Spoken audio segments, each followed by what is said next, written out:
The human body is private property. We have to have a search warrant to look inside. And even then, the investigator is confined to a few experimental tappings here and there. Some gropings on the party wall. A torch flashed rather hesitatingly into some of the darker corners.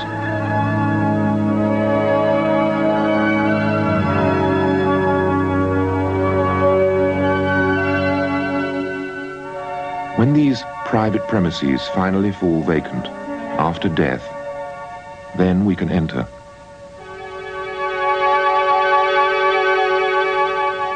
It's only now that the full picture begins to emerge.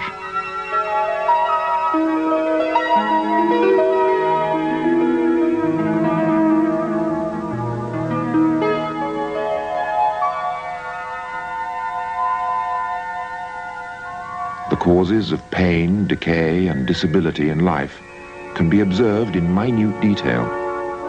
We can build a picture which relates this failure in life to the damage which is found after death.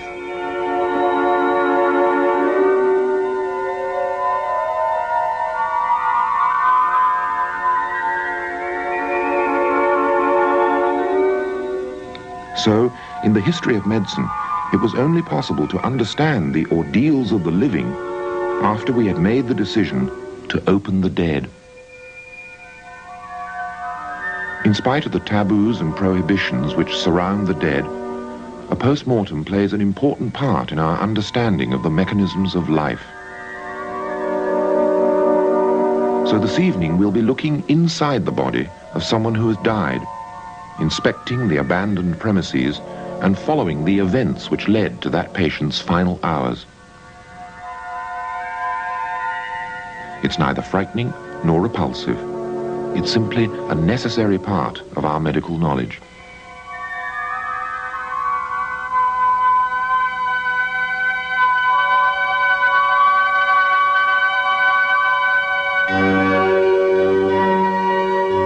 The first person who fully appreciated that there had to be some sort of relationship between what was complained of and actually found in life, and what could be seen and described on examining the dead, was the great Italian physician and pathologist Giambattista Morgagni, who taught and demonstrated anatomy and surgery in the University of Padua for more than 50 years in the middle of the 18th century.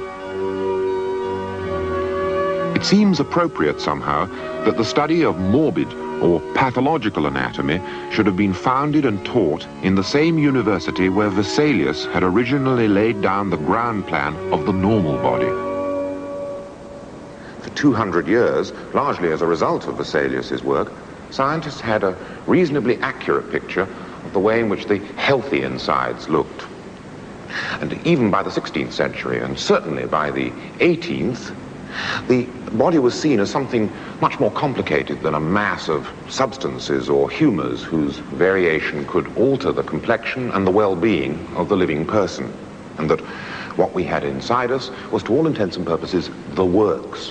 That's to say, it was a series of systematic processes which were cited in, and of course amongst, the recognizable organs of the living body. Well, by examining the corpses of more than 700 patients that he'd questioned and examined in life, Morgagni gradually became aware of the fact that the clinical signs and symptoms were consistently related to the findings which could be made at post-mortem. And he recorded all these in a book which is now regarded by modern pathologists as the Old Testament of their subject. Now we can see just how methodically he went about it with a case which came up here in Padua in 1738.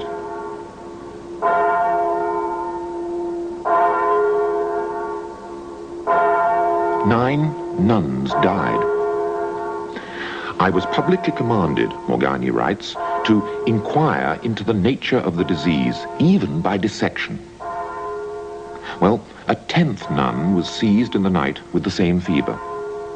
Her pain grew worse, and the unfortunate nun died on the 7th day. From her symptoms, which included breathlessness, and a cough, Morgagni expected to find the lungs greatly changed. And he writes that at post-mortem, the lungs appeared to have a dense and compact substance, like that of the liver. As he had predicted, it was evident that the inflammation of both lobes of the lungs had been the cause of her death.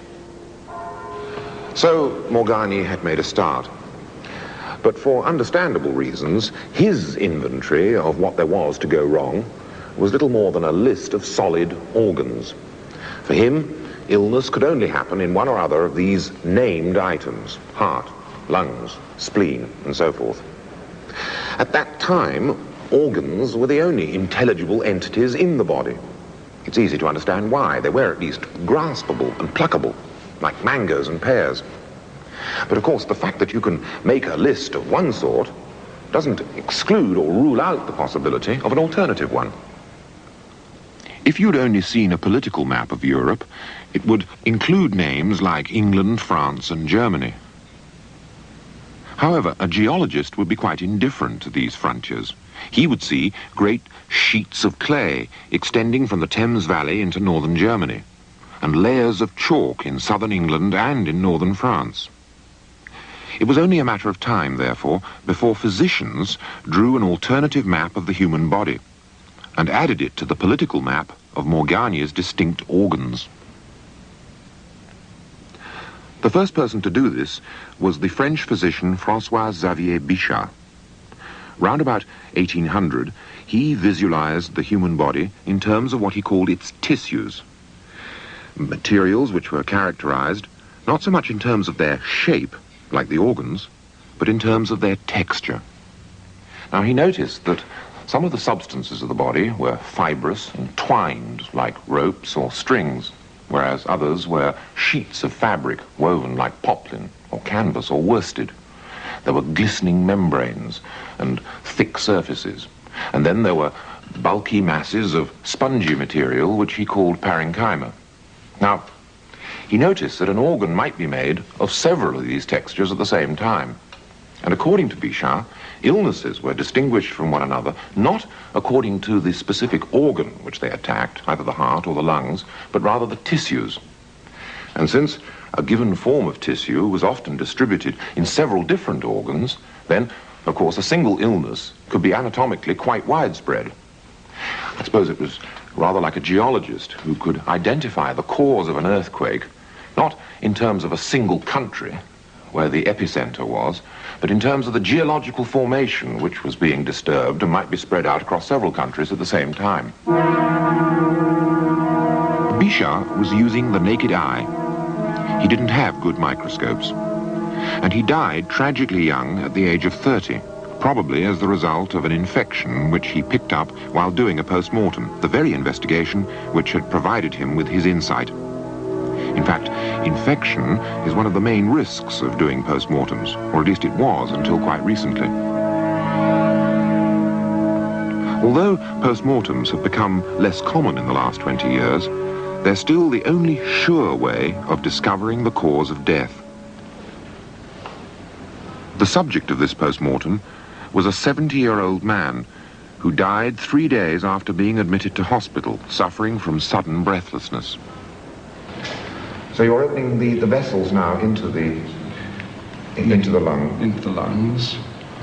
And also we can open the bronchi further.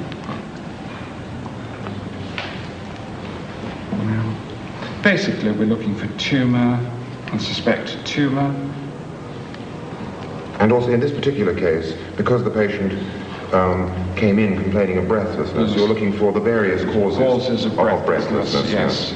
So they might be, that those causes of breathlessness might be in the lung, or they could be in the heart, or they could be in both. A combination of both, particularly as I think they suspected that this patient had heart failure. Yes. And following heart failure, he might have had pulmonary edema, which would have led to the breathlessness. By squeezing the lungs, it's possible to see and feel the edema or waterlogging in what should be light, spongy, air-filled lung tissue. So there's nothing actually nothing septic coming out there? No, nothing septic coming out there. We just had some pus in the major bronchi, So this is quite clean, really. So it's just... It's really congestion, it's congestion. And edema. I see. So, and what would you think this congestion and edema was due to? Well, I'm already guessing that it was associated with heart failure, because the liver, we have here a big liver. So that one can tell something about what's going on in the heart by looking at another organ. Yes. I'll make one cut across the liver. And once again, we sort of rake it clear of blood so that we get a clear feeling of its surface. You notice it's a yellow, rather waxy looking liver. So this is a liver in which fatty change has begun to occur. So one of the things that pathologists look for in an organ of this sort is what's called fatty change, which is a sign of congestion, also of low oxygen in the blood. When this begins to happen, the cells begin to alter their metabolism, and fat begins to accumulate in the cells, and this produces a change which actually in the classical picture is called a nutmeg liver. For some reason, pathologists seem to have this tendency of naming things after food and fruit, and we have sugar icing spleen, sago spleen, bread and butter pericardium, pericarditis. So we have really a full meal really can be had, yes. I think what we'll do at this stage, Jonathan, is to take a piece of the liver for histology. So that means it's going to be examined microscopically. Microscopically, yes. So that we can confirm some of the hunches by naked eye appearance under the microscope. Yeah. So that goes into that. Goes into formalin. I see. And we'll take some lung tissue. We routinely take pieces of the main organs for histology. So we're going to look at the heart now. We're going to look at the heart now, and we have a routine procedure of following the blood flow round the heart. In other words, we're already following Harvey's circulatory notion in the pathological procedure. Yes. We're looking at the right ventricle. And then again, that's postmortem clot you're taking out. Yes. So this is the clot that is coming out of the main vessels, and it's very important to distinguish between clot which has happened after death and a clot which has happened before death, which may be part of the pathology. Yes. And the other thing we do is to measure the thickness of the muscular wall. Muscle wall, right ventricle wall. Is it abnormally thickened or? 0.8 centimeters in thickness, so it is slightly thickened. So the right ventricle is showing signs that it's under strain. It's begun to thicken, which means that it's been working against some sort of resistance. It's not grossly thickened, but it's just enough to indicate that it was working under strain. Now we're going to examine the left side of the heart. Now, so these three little pockets here are the aortic valves. On the aortic valves, yes. And those little nodes there in the middle is where of the point of apposition, where it all comes together, isn't it? Yes. These are calcified slightly, aren't they? Slightly calcified. So, in fact, what we've found here is that there's slight calcification in the valves on the exit of the left ventricle, but not enough to actually obstruct the flow, and not enough to cause an incompetence of the valve. So it wouldn't have led to clinical symptoms. No. Now, the next thing we're going to do is to examine the coronary arteries themselves. These little holes just inside the, as it were, the sac of the just behind the valves. The valves, yes. And the entrances to the coronary arteries are widely patent, aren't they? Yes, they're quite patent. Because this, a failure of the coronary arteries might have been responsible for his congestive cardiac failure. Because if the muscle begins to fail due to the fact that it has an inadequate blood supply, it's rather paradoxical to think of the heart needing a blood supply of its own, since it's propelling blood around the body, but in fact its own muscle needs as much blood supply as the muscles which it's supplying. So we have special arteries called coronary arteries which actually supply the muscles of the heart, the working muscles. And in fact, if you look at the anterior descending branch of the left coronary artery, you'll see that the lumen is almost totally occluded by atheroma. You see the lumen's virtually gone. All that means is that it's like a furred up water pipe.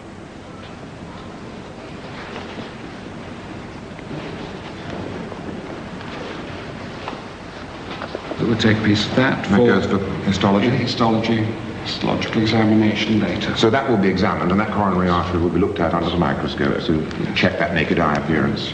So that we've started with a blockage of the artery, not enough to produce coronary pain, no. but enough to embarrass the muscles of the heart. And that's then caused obstruction, yes, which has backdammed into the liver. And into the lungs, which have now become congested and edematous. But it, in fact, it is only the backdamming into the lungs which actually has led to clinical symptoms. Which have produced the breathlessness for which he came to hospital. This backdamming is rather like what would happen if a river got blocked on its way out to the sea.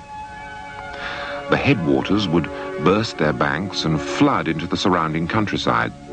All sorts of activities in this waterlogged landscape would become disrupted. The roads and railways would become unusable, and agriculture would be brought to a standstill. If this process continues unchecked, the countryside becomes silted up, and a permanent change takes place. Well, much the same sequence of effects has happened in this body.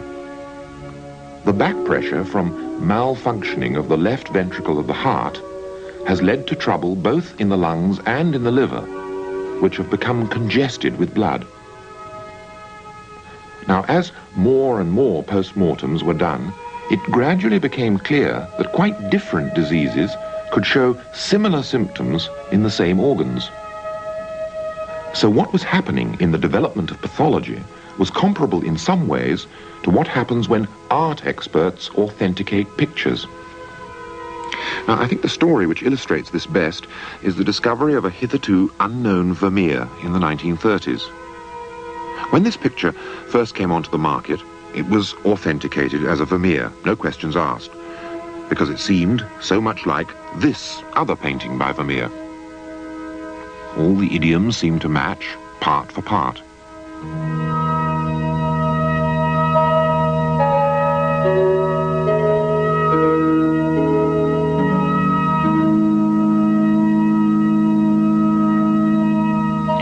After the war, though, an obscure and unsuccessful painter named Van Meegeren claimed and proved that it was he who had painted this Vermeer.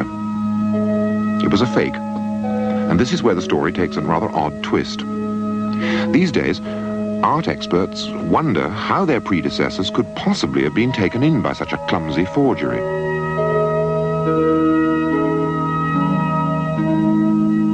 The point is that because we now know that the artist who painted this picture was different from the artist who painted this one, we are on the alert for those very features that make Vermeer different from Van Meegeren. And this, in fact, is rather like what happened when pathologists found out that apparently similar clinical symptoms could be painted by different pathological hands. Throughout the 19th century, clinical expertise improved by leaps and bounds, and it was almost entirely the result of authenticating diseased organs like these. The inevitable result of all this was the improvement of the methods which were used for examining the patients during life. Shortly after Morgagni's work had become famous throughout Europe, the Austrian physician Auenbrugger applied a method to the living patient, which he had learned from his innkeeper father. By rapping on barrels, it was easy to tell whether they were empty or full. And that's why physicians tap the rib cage. We can actually hear that this patient has a normal lung on the right side and that she has fluid in the pleural cavity on the left.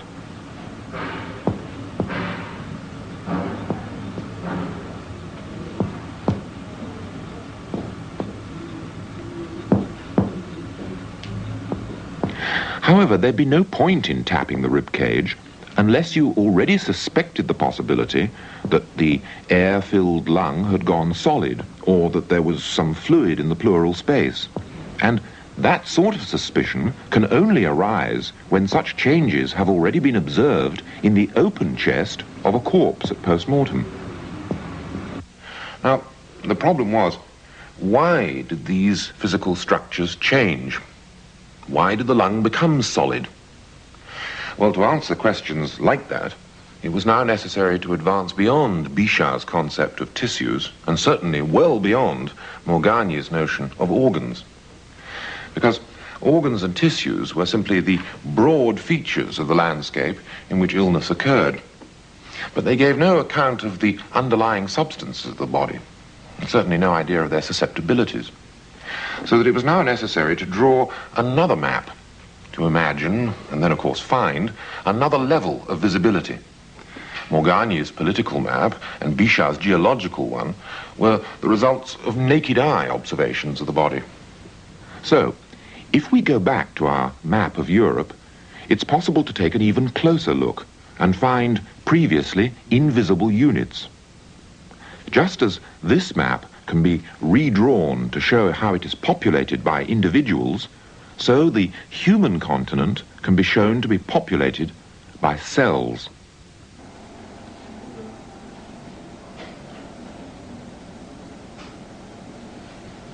So the microscopic examination of these individual cells has become a crucial part of our post-mortem examination. The samples we took earlier are embedded in wax and then sliced into thin sections which come off like frames of a movie film.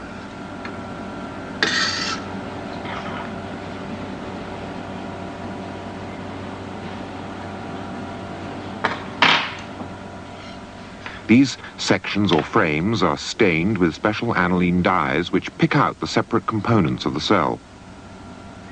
Armed with this sophisticated technique, we can now ask further questions about why our breathless old man died.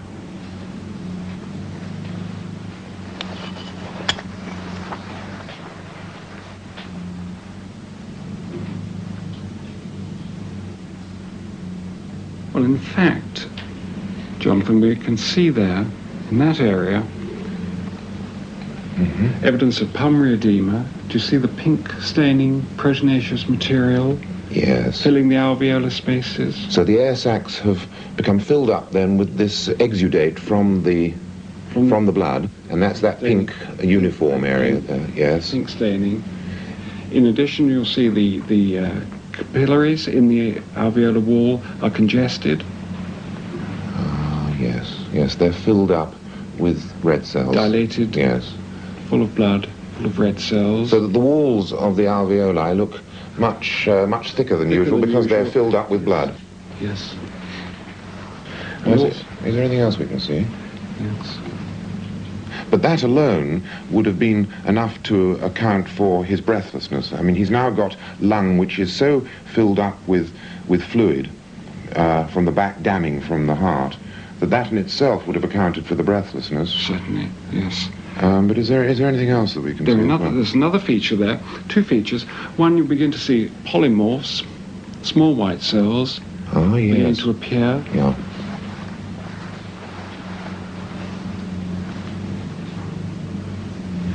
And another feature you'll see there, do you see that black pigment? Oh yes, just at the side of this, yeah. That's carbon. Yes, and that he's just simply a city dweller. So he's just breathed that in, and it's just simply accumulated, yeah. Yes. So really one can see then that there are three major features here, that he's filled up with fluid, he's got engorged blood vessels, and that would have accounted for the breathlessness. And then on top of that, he's beginning to develop a bronchopneumonia. Yes. Yeah. Yes. And we often see bronchopneumonia written on the death certificate as the immediate cause of death. Yes. Yeah. So let's have a look at the liver now. Now, Jonathan, we're now looking at the liver, and I think even at low power, you'll see the central congestion. There's congestion and fatty change. Oh, yes. See the fatty change? Yes, you can see those little areas where the fat's dropped out of the side. You see the droplets, which are the holes that contain fat. Now, why is it that you get fatty change when the liver is congested in this way, or prolonged congestion? Because the blood is moving from the edge of the lobule towards the centre, and as the blood is held up, it gives up its oxygen relatively early on, so the outer part of the lobule gets all the oxygen that's going.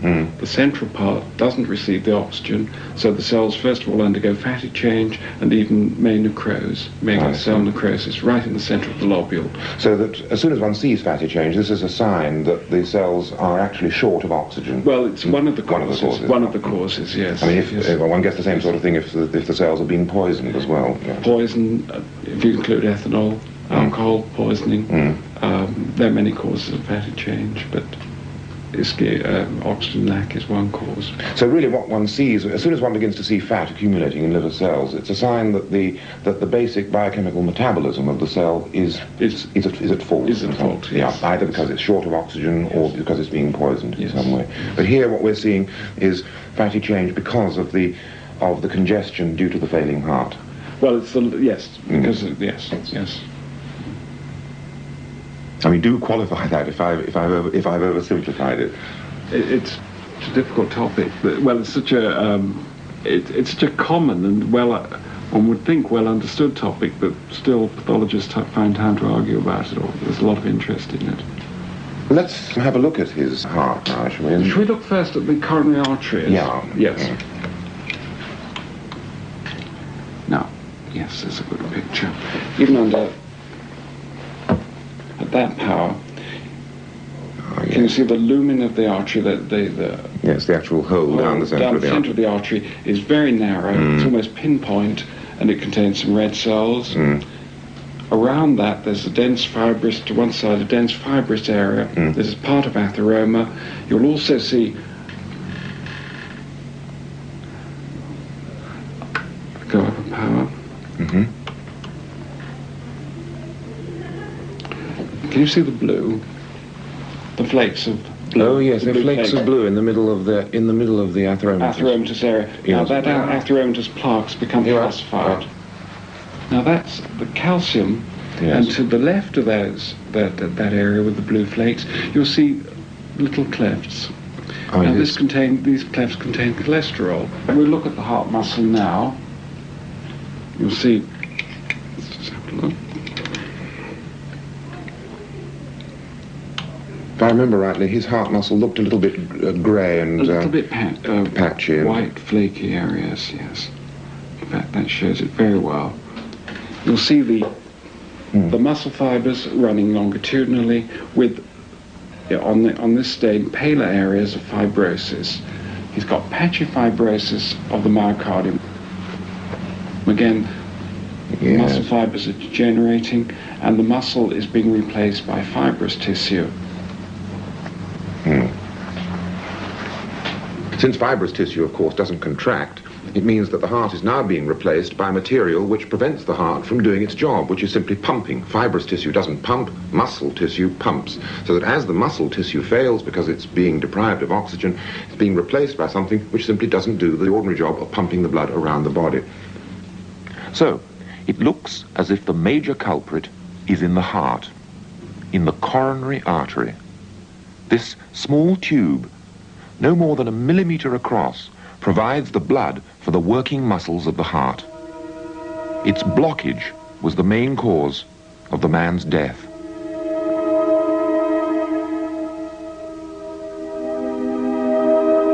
In a sense, though, he died of old age. His mechanisms simply wore out. Well, all of us live in the shadow of this inevitable event. Obviously, we all feel it's in our interest to postpone death for as long as possible. But what has actually proved to be the best way of staying alive as long as possible?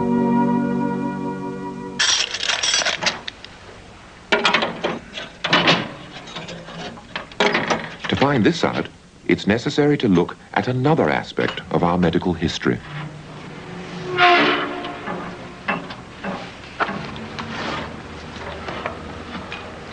There's been a church of some sort here in the London parish of Rotherhithe for nearly 1,000 years. And this church is quite unusual in having an almost continuous series of records which go back to 1545. Now, if one looks at these records, one begins to see signs of something which simply doesn't happen nowadays. Here are the deaths and burials for the year 1664, a page and a half at the most. When we come to 1665,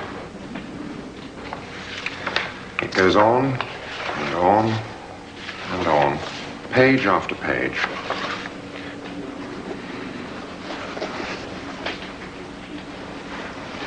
Well, as everyone knows, 1665 was the year of the great bubonic plague.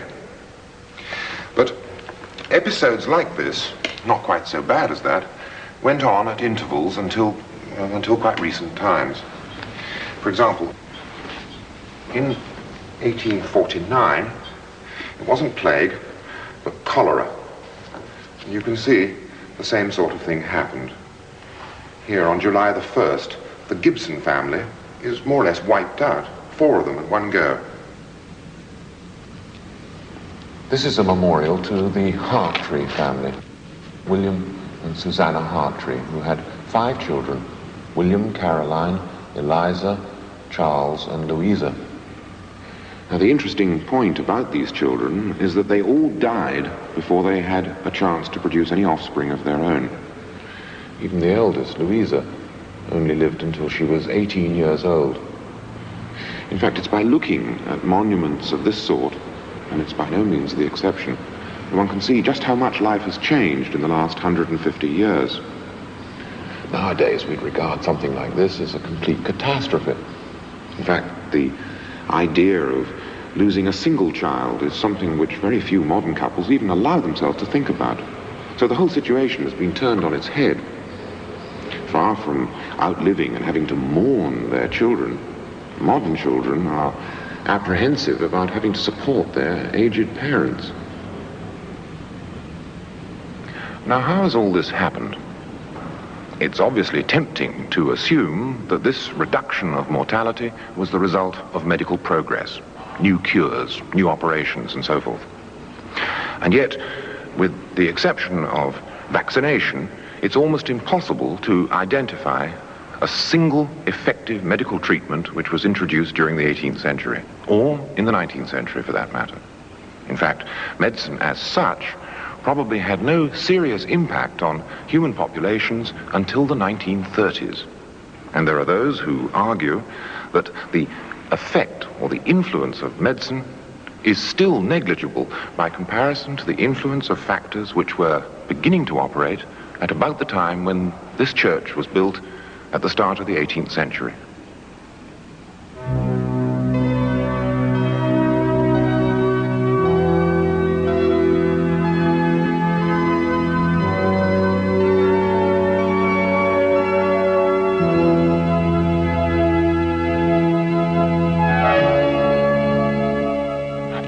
Years ago, the main risks to human life fell upon the very young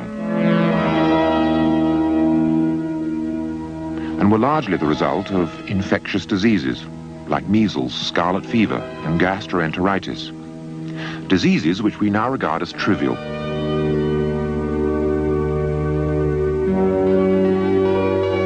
In the course of the next 150 years, the physical character of human life underwent a complete, although at the time almost invisible change. At a gradually accelerating pace, there was a new attitude to light, air, and water.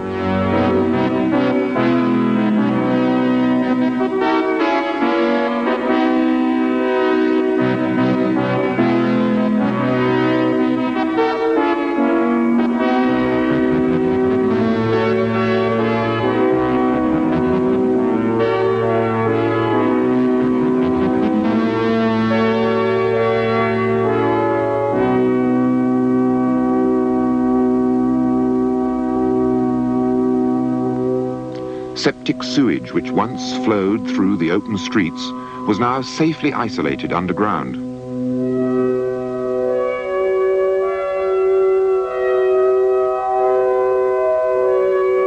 Drinking water was carefully separated from human waste, and new standards of sanitation and employment began to exert an inevitable effect on mortality figures. But above all, nutrition was the key factor.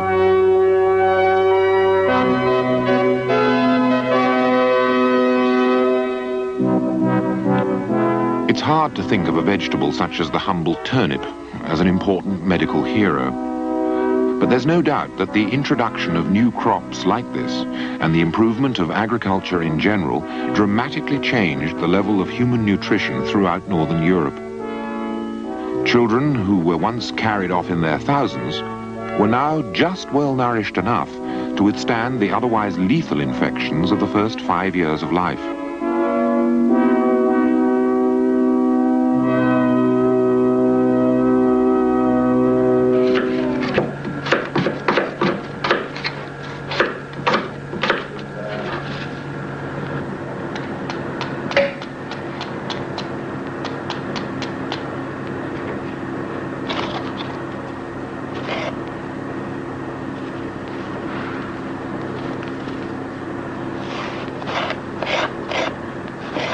In nature, the size of animal populations is almost entirely determined by food. By the food that's available to eat and the food that one makes available by being eaten. In the outside world, the main risks to life are predation and starvation.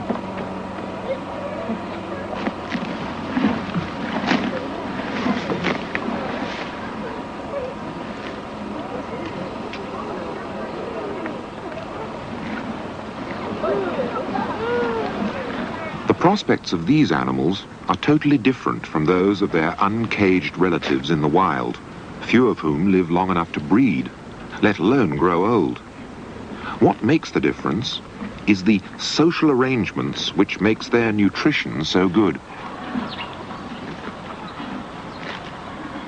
Human society has often been compared with a zoo in the effort to satirize human ferocity. But the resemblance is much more interesting than that. In some ways, this is a mirror of our social structure, rather than our aggressive nature.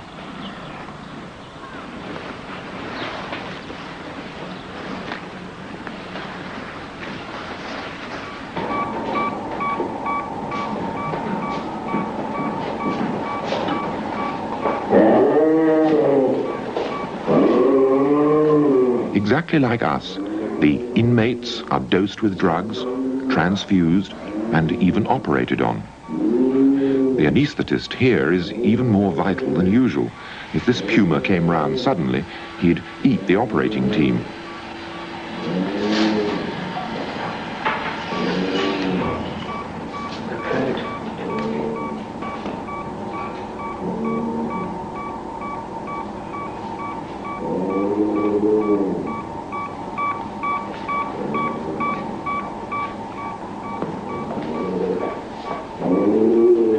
As with us, though, it's not easy to weigh all these benefits. It's difficult to tell whether it's the room service or the house doctor that has made the biggest contribution to the welfare and longevity of the guests. So here, in the last part of the 20th century, it looks as if a fundamental conflict has appeared as to the proper treatment of man and his illnesses. On the one hand, there are those who claim that the future of human health lies in understanding the physical processes which make up man. And on the other hand, there are those who insist that such an approach is unproductive, hideously expensive, and what's more important, fundamentally misconceived. Well, how is this conflict to be settled? And is it a real one in the first place? Is one position right and the other one wrong? Is modern medicine really, as its critics make out, an example of man's second fall? Or is the other side hopelessly sentimental and simply obstinate in its refusal to acknowledge the achievements of modern science?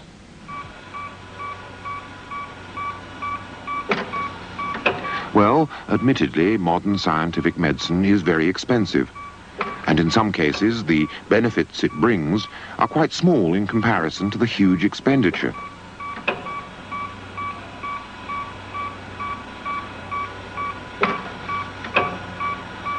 The medical yield of establishments like intensive care units, for example, would hardly seem to justify the cost.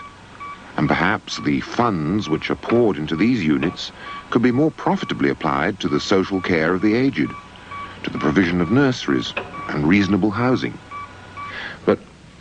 On the other hand, the expense and exorbitance of modern medicine has been so widely publicized that it's tended to swamp and hide the real and comparatively uncostly achievements of modern medicine. And what's important is that these achievements are the immediate result of the mechanistic approach. And I think that this is really where the confusion has arisen. You see, the critics of modern medicine attack it partly because they think that its approach and its remedies are unnatural, and that if only man could get back to herbs and hygiene and the simple wisdom of the primitive, as to say, to a time when man was close to nature, then medicine would resume its natural function. Well, the point is that it's only by finding out the real nature of man that we can expect to exert a natural influence upon him. And the paradox is that we actually found out much more about the nature of man by drawing analogies with the artificial machines which he made, things like pumps, computers, and automatic weapons, much more than we ever found out by comparing him, say, with romantic things like rivers or hills. I mean, in a way, modern medicine becomes natural by finding out more about what nature is. Now, it's not a question of miracle drugs. It's not a question of antibiotics or steroids, although, of course, these have made their contribution, but really of procedures which often escape the attention of the general public, partly because journalists don't talk about them.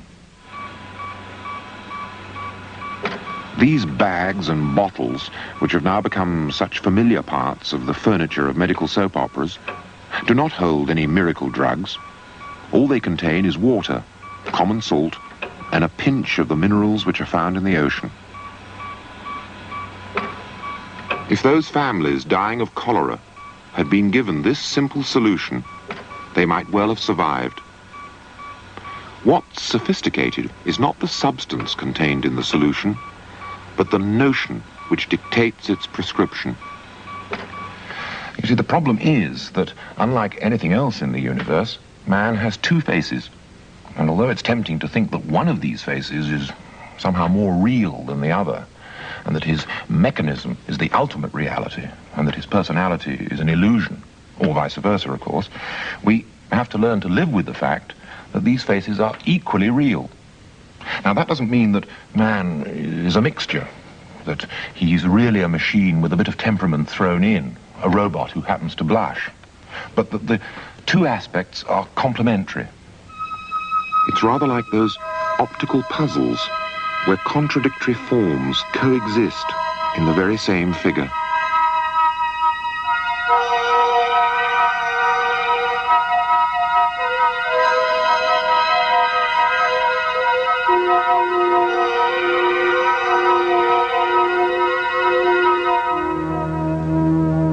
Human nature, then, has two faces, one mechanical and one moral. And the prospects of life, therefore, are influenced both by moral and mechanical principles.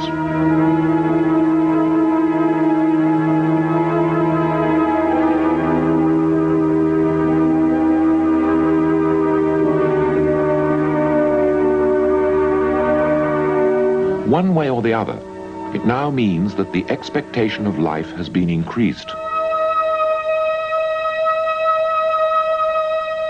For these people, though, scientific medicine has provided a life without expectation.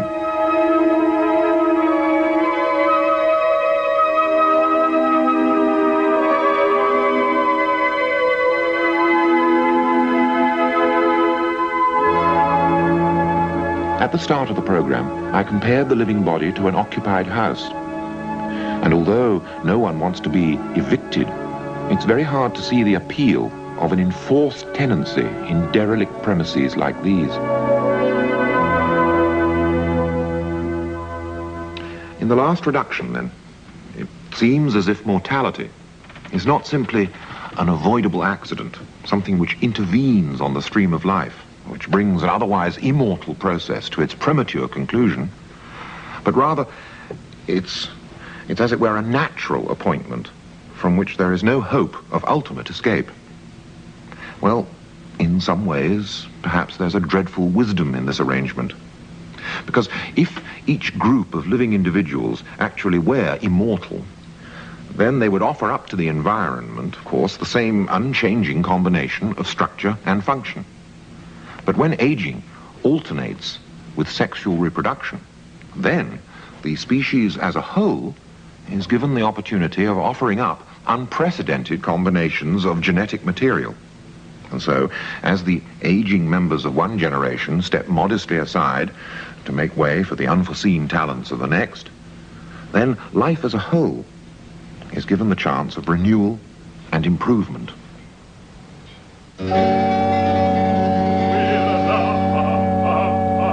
Shortly before I started this series, I produced Monteverdi's opera Orfeo, and as I went on with the programs, the point of his opera became clearer to me.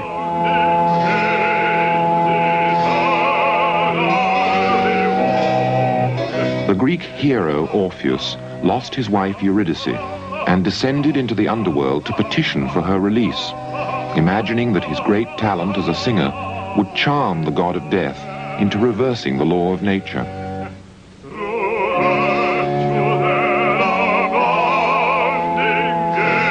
After his fruitless visit, he returns, stunned with grief, to the world of the living. He's visited by Apollo, who reminds him, as science should now remind us, that immortality is not given to any individual, and that it is a blasphemous illusion to assume that human talent or ingenuity can do anything more than postpone the inevitable.